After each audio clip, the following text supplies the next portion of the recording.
Good morning, good afternoon, everyone, and welcome to this session of the First Responder and Veterans Wellbeing Summit. I'm Donna. I'm a member of the Board of Directors of Wellbeing Australia, and on behalf of the board, welcome to today's session. I will be your host today, and joining us is the fabulous Alison, who I'll introduce in a minute. But thank you all for being here for what promises to be another very valuable and thought-provoking session. Before we begin, I'd like to acknowledge the traditional custodians of the land on which we meet today. I pay my respects to their elders, past and present, and extend that respect to any Aboriginal or Torres Strait Islander people joining us today. We recognise their enduring contribution and connection to land, water, culture and community, and honour their contribution across generations. Just a couple of quick housekeeping things before we get underway today, and I hand over to Alison. Today's session is being recorded and will be available on our websites in the coming days to all registered participants. So those websites are either firstresponderwellbeingsummit.com.au or wellbeingaustralia.com.au. Secondly, depending on time, Alison's happy to take a few questions at the end of today's session. So please pose a question at any time, and if we have time at the end, Alison will get to answer those. Thirdly, we'd love to hear what you think of today's session, and we really value your feedback. So as you're logging off today, you'll see a survey that comes up asking you a couple of questions about how you enjoyed today, what you liked, what we could improve on, just so that we're continuing to improve on these sessions and provide what you really find valuable. And finally, we've also curated some wonderful resources for you that will be emailed out in the 4 weeks following this webinar, so one a week for 4 weeks. So to make sure that those don't land up in your junk file, please can you just add Wellbeing Australia to your address list and look out for those and let us know if you don't receive them, because we'll make sure that we send those then directly to you. Excellent. So let's get started. Well, it's my absolute pleasure to introduce Alison. Alison is a multidimensional woman, as you'll no doubt get to see very soon. She's an aviation firefighter, certified coach, a peer counsellor, and the founder of She Is Ready Empowerment Network. She also serves on the board of Women in Firefighting Australasia. In She Is Ready, Alison draws on almost 13 years of frontline service to share what helps women thrive. Thanks very much. I'm not sure what happened then. I'm not sure if I've frozen or perhaps you froze, but anyway, thank you very much for having me. I'll continue anyway. We do have slides to refer to. However, the beginning of this was more or less around my story anyway, and how I became a firefighter. So I've been a firefighter since 2012. Yes, I am an aviation rescue firefighter and I work for Air Services Australia. So I currently am positioned on the Sunshine Coast of Queensland. Prior to that, I spent almost 10 years in Sydney. Now, prior to being a firefighter, just to get the backstory a little, I was a personal trainer, have always been involved in sports. I've coached a lot of teams since high school, and really was what probably led me to becoming a firefighter. Had I known I could have applied to be a firefighter and had the belief that I would pass the physical and had all the attributes to become a firefighter, I may have joined earlier. However, I think the time that I did join was probably right for me, in the sense that I was a mum, I had children, and I think I was ready. I'd played a lot of sports in my time. I've owned restaurants, we've owned cafes, and co-owned a couple of CrossFit gyms. So we know what it's like to have a full plate, and this is probably where Donna was talking about being, having a lot to do and a lot of experiences in my career, which has actually brought me to where I am now in the wellbeing space and working with more of the resilience side and helping women. I truly believe that all women should deserve to thrive in their careers, and it's what I work towards now. When I first joined as a firefighter and went to my recruit course, I was just so excited about having passed the physical and getting through and, you know, starting a career that was going to be the most amazing job that I'd ever dreamed of. And then I hit the station, and as you do when you're about to go in on your first day, you're excited and, you know, you think that this is amazing that you're even here. However, it wasn't long before I was faced with, you know, the misogyny and the sexism, the discrimination, and all the little things that I didn't know existed in a male-dominated area, I suppose. And I don't think it was so much as coming from a hurtful space when things were said to me. I just think that they didn't know any better. However, we've come, you know, almost 13 years since then, and it still exists. So, which has led me down this journey of building resilience, especially with women in the front line. So let me know, Donna, when you are back. Oh, she's had to reboot. So anyway, moving through. So I'm also a mum of 5, and I do have 3 grandchildren.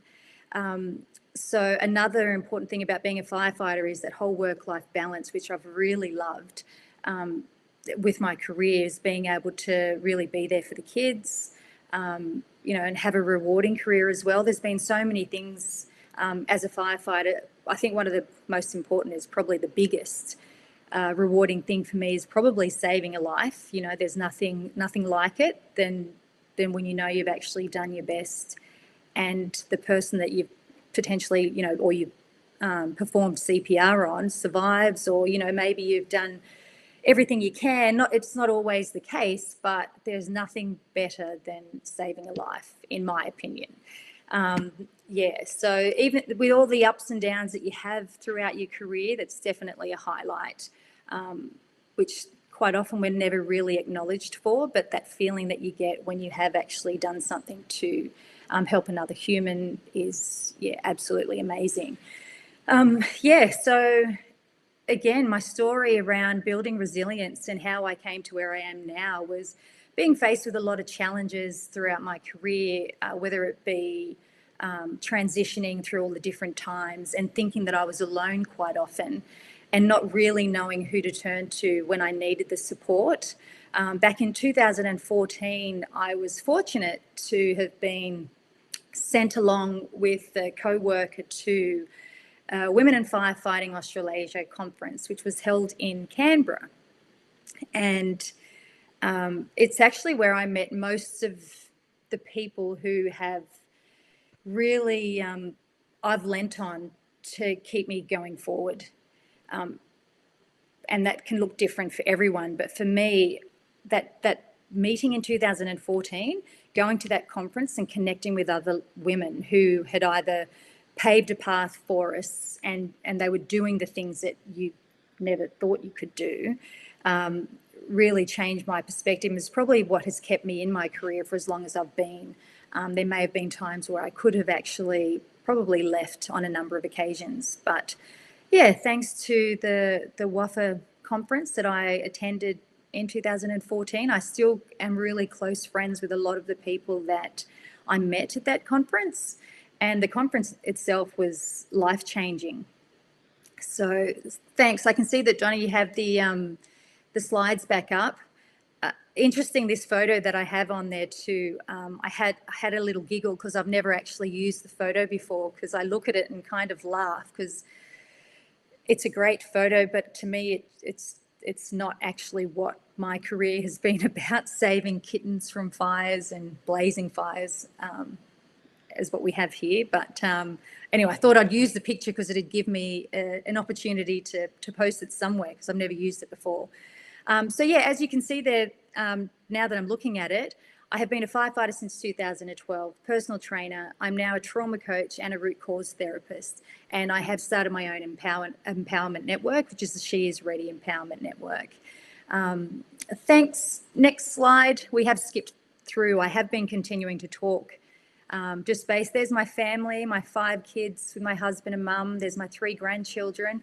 And the photo on the right is actually a photo of my crew back in Sydney when we did a Queenstown ski trip. And the reason I put that in there is quite often frontline workers will always relate or refer to their work family. You spend so much time with them that they become really important to you, and that the support that they give you is essential.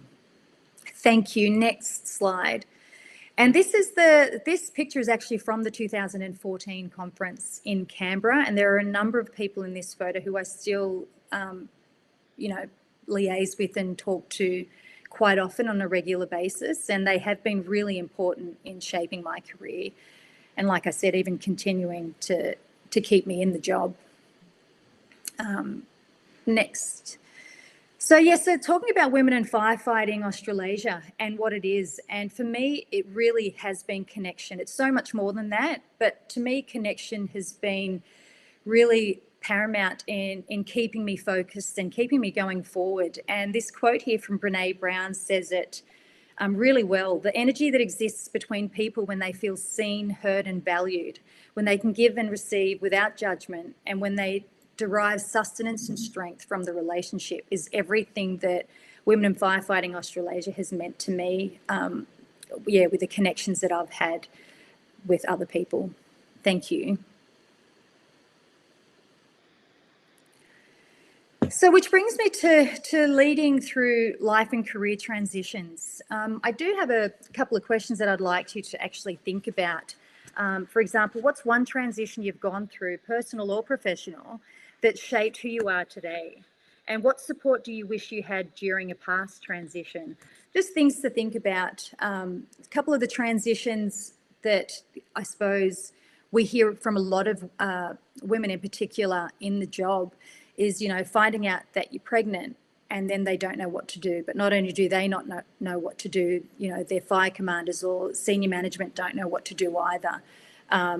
Even when it comes to, potentially they're not even 12 weeks yet and they're not allowed to, or they don't want to announce that they're pregnant, but they need to let them know at work what that does to them when they need to be removed from the trucks, the excuses that they need to use. And, there's a whole multitude of things that come with finding out that you're pregnant when you are on shift.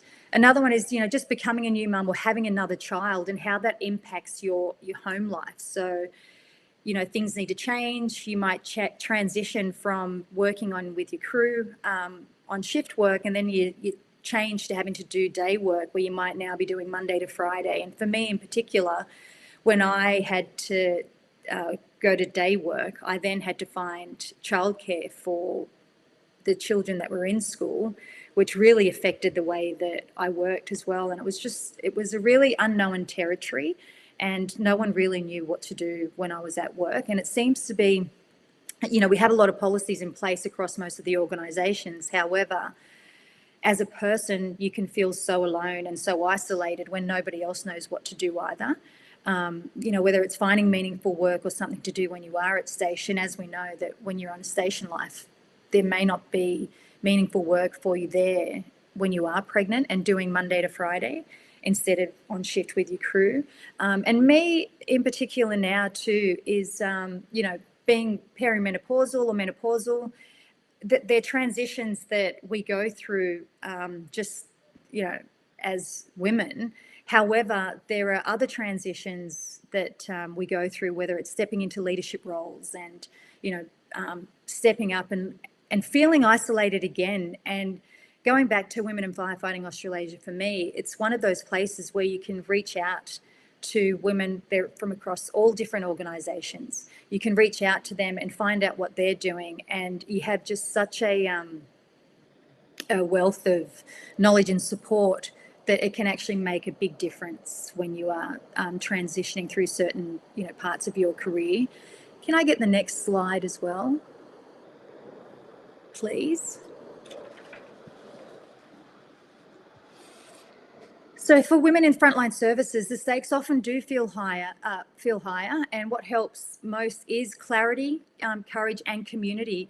And when I say clarity, I'm talking about having that vision and purpose and knowing what you need to do as you move through, having the courage to actually to stand up and say, be courageous about the things that you actually need from your supportive crew, and then also to your community, having somebody to lean on and knowing that you have that support there when you need it most. Exploring your values. We talk about exploring your values and knowing how to lead authentically and with conviction too. If you really do know what your values are, you'll know if you're going against your values when you're transitioning through all of these different periods.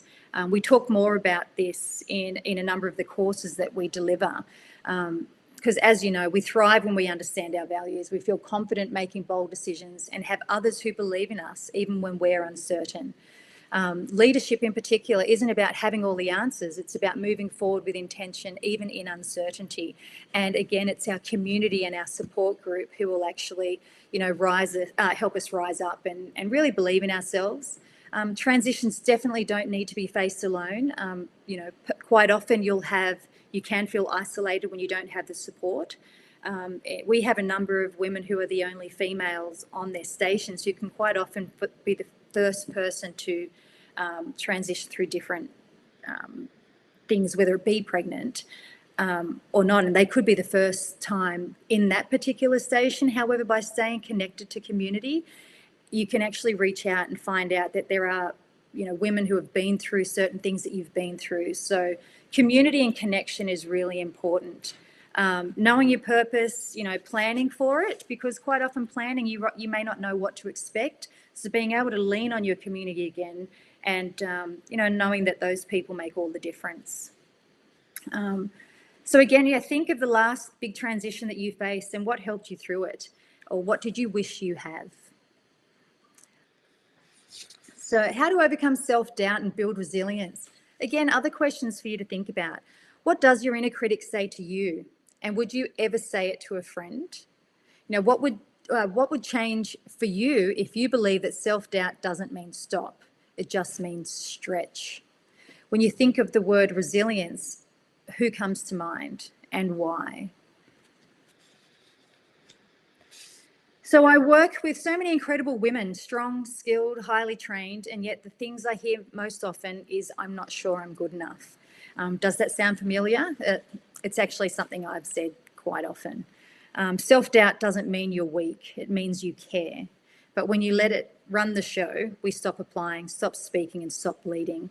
So for me, again, having that network and that community of supportive people around you makes all the difference when you're feeling alone. Quite often we've reached out to some females who, just to let them know that we've been available to them at any point in time, and have actually been refused or just told that they're good and they don't need any assistance. We've found that a couple of years down the track, they have actually stumbled across some things where they have needed some help, but just by letting them know that we are available to them, they have actually come back to us a couple of years later and made a point of now reaching areas in their careers where they've, they have the self-doubt, whether it's still through transitioning, and haven't quite had the support. So again, support is really important when it comes to building resilience when self-doubt creeps in. And also too, let's flip the script. What would you say to a colleague who was doubting herself the way that you do? So resilience, back one more, just wanted to touch on resilience again, because it isn't about never struggling, it's about knowing how to bounce back with strength and self-trust. By challenging internal narratives, owning our wins and creating habits of mental fitness, we can turn self-doubt into self-belief. And resilience is often referred to as moving forward despite adversity. Thanks, Donna. So again, this was at the 2023 conference, which was held in Queensland, and this was at Brisbane. So again, it's another all agencies experience in aviation demonstration, and it allows not just career firefighters, but it allowed for volunteers to attend, and this is open to everybody to attend who can come down and actually see firsthand what we do in our jobs, and just to give them that belief that it is possible, that they can come down and they can get their hands on and they can get all, wet and dirty, and know that they actually have the confidence to go ahead and become a firefighter as a career. Next slide, please. And it's a great opportunity again for women to come together and just really connect, because quite often you'll find that your group, your tribe that you've built are often quite alike and aligned, and it makes such a huge impact.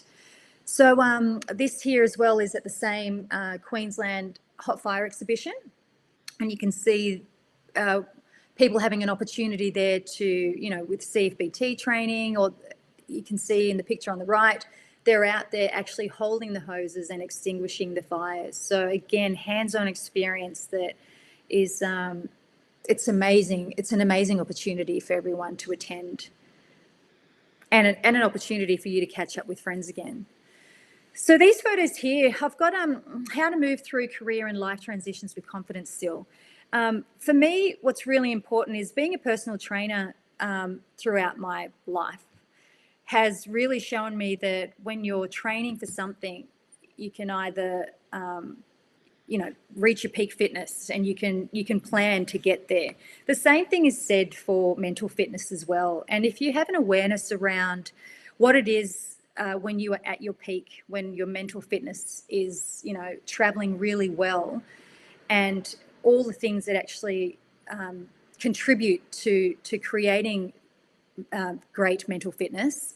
It's similar to physical fitness as well. For example, I've got these photos in here because over the last couple of years in the transfer to Sunshine Coast for me, I actually wasn't aware that I was sort of dipping into that depression area where my mental fitness, my mental health wasn't actually where it should have been. And I hadn't noticed, but had I been more aware of the things that were important to me in keeping my mental fitness well, it would have been things like exercise and sport. So for example, here I've got a picture of me just doing a session at CrossFit Contessa, which is an all-female CrossFit gym.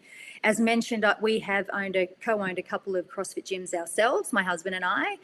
And when we sold the gyms and moved to Sunshine Coast, I hadn't realised that one of the things that I'd let go of that I'd loved more than anything was training. And CrossFit I absolutely love because I really do love change, and the fact that you can go into a gym and experience something new each time was really, I suppose, important. I noticed that I'd let that go. The other thing for me was playing sport. I've played sport my whole life, and it was another thing that I'd let go of. But this picture on the right here and the one in the middle is me playing touch football recently in an over 50s team. And it's amazing to see that when you bring the things back into your life, how you can have that understanding of how mental fitness works for you. So it's very individual, and it's, you know, what each person loves. But for me, knowing that training and sport are both really important to me, and that keeps me at my ultimate mental fitness peak. So next picture, next frame. So again, and the role that peers and leaders and partners can play in helping women succeed. It isn't a solo pursuit. Women thrive when they're supported by leaders who advocate, peers who listen without judgment, and partners who share the load. Culture shifts when those around us see our potential and actively help us rise, whether it's a conversation, a nomination, or simply holding space. The influence of others can be the difference between staying stuck and stepping forward. Another thing that for me, having a community from Women in Firefighting Australasia has really made a massive difference. When one woman rises, others follow, but it takes all of us to build the kind of support that makes lasting success possible. Next slide, please. Again, an opportunity for inspiration, empowerment, everything that we really do need. This was possibly the 2016 conference on the left with Chief Joan Alison. And on the right, that was Chief Kelly Martin. That would have been 2018, I believe, in Wellington, at the Wellington conference. Just seeing women who have led the way for us has... it's paramount, and it's really important for us to see. And when you do get to meet them and hear their stories, you know you're not alone, and you can see that they've been, you know, paving this path for years. So it's really important to get amongst the community. Next slide, please. Again, this is at the Wellington conference, and again, getting to catch up with friends that you've met over the years and be inspired by a lot of people. I love this photo because There are a lot more males in this photo, and it shows that we do have a lot more male allies come to the party, and it's nice to be able to see in a picture. But Women in Firefighting Australasia has meant a lot to me, and I think that everything that they do with regards to, supporting women, promoting women, has made all the difference. And again, in these pictures here, they're women that I've met who were from New Zealand, Fire Rescue New South Wales. I've had the pleasure of catching up with them on numerous occasions. I love the picture in the middle because Michelle Engelsman, she was a firefighter with Fire Rescue New South Wales on maternity leave. And I just think it was absolutely amazing that her agency supported her to attend the conference and actually take her baby with her, which is how it should be. But yeah, it's amazing. So, for me, in closing, I suppose, what does being ready mean to you, and what if you already are? Thank you so much for that presentation. Really do appreciate it. Alison, one question, and we'll come to some of the questions now. One question that's come through consistently is the resources that WAFA has and how people can get involved in that if they're interested, both leaders, peers, as well as women themselves, obviously. Absolutely. So we do have a membership, and it is only $25 per year, but on our website you'll have access to all the resources that we have available. Over the years there's been numerous amounts of resources that have been collated, surveys, a number of things and even support. The support is there, so you don't even have to be a member, to be honest with you, but join because the resources become available to you if you are a member. But if you need support, we're always available. Fabulous. That's wonderful. So one of the questions come through from Rosemary, which is a great one. Any suggestions for people getting assistance to attend conferences and engage in networking? Do you have any ideas or suggestions on how people get to do that? Absolutely. Depending on what organisation you are working with, quite often there is always something in their budget to be able to allow people to attend the conferences. It's not necessarily just for firefighting, but Frontline. I know that one of the first conferences that I attended in Canberra, we had Defence Force leaders there delivering presentations which were amazing. So it's, people come from all walks. Fabulous. Another question that's come through here, Alison, from Quinn. She just said, awesome, great presentation. If you could go back to recruit yourself, what would you tell yourself? Which I think is incredible. Not just my recruit course, I tell myself that now actually the same things is, I think I mentioned through the presentation, what would you tell a colleague?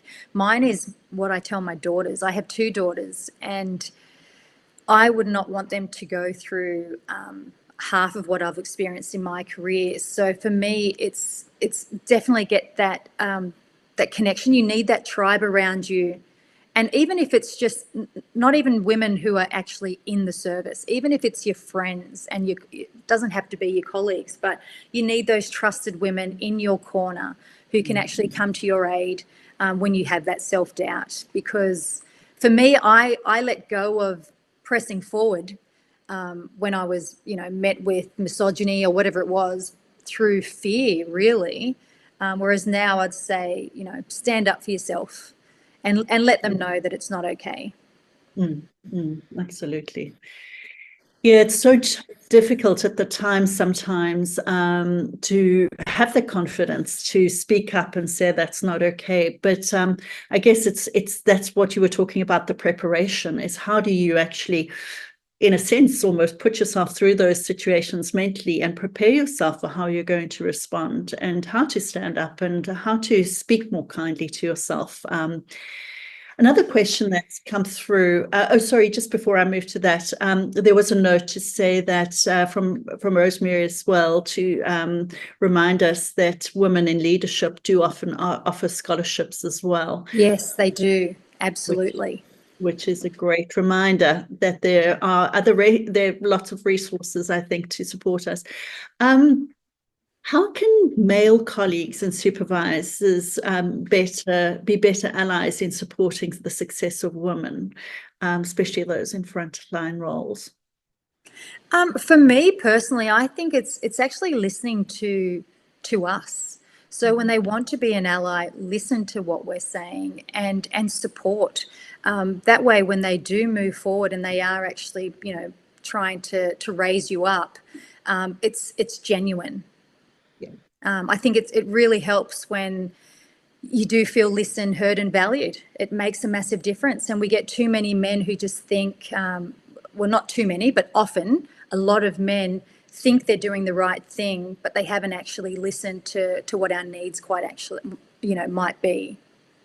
Mm-hmm. The problem solving based on what they receive rather than any prior assumptions, I think, is an important one.